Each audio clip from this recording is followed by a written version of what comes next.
Presiden Perancis Emmanuel Macron memberikan respon yang berbeda dengan Presiden Ukraina Volodymyr Zelensky saat ketegangan di Gedung Putih pada Jumat 28 Februari 2025.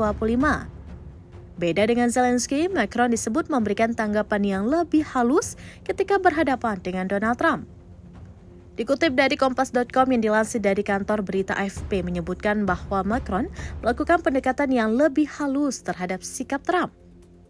Dalam menghadapi Presiden Amerika Serikat tersebut, Macron disebut menggunakan sejumlah trik untuk pendekatan.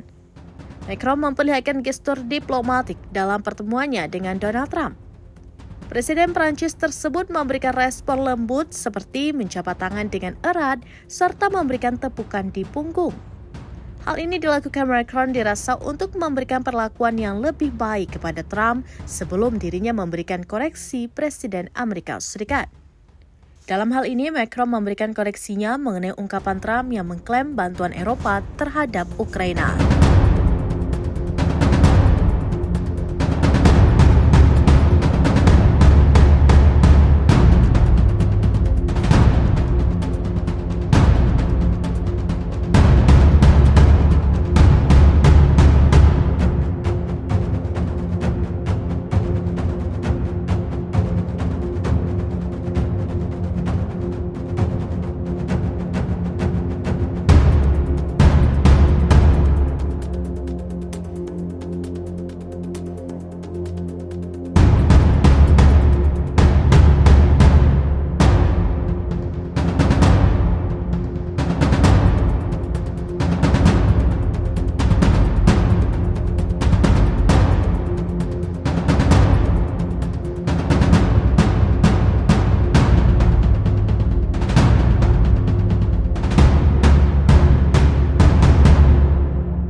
Download Tribun X sekarang, menghadirkan lokal menjadi Indonesia.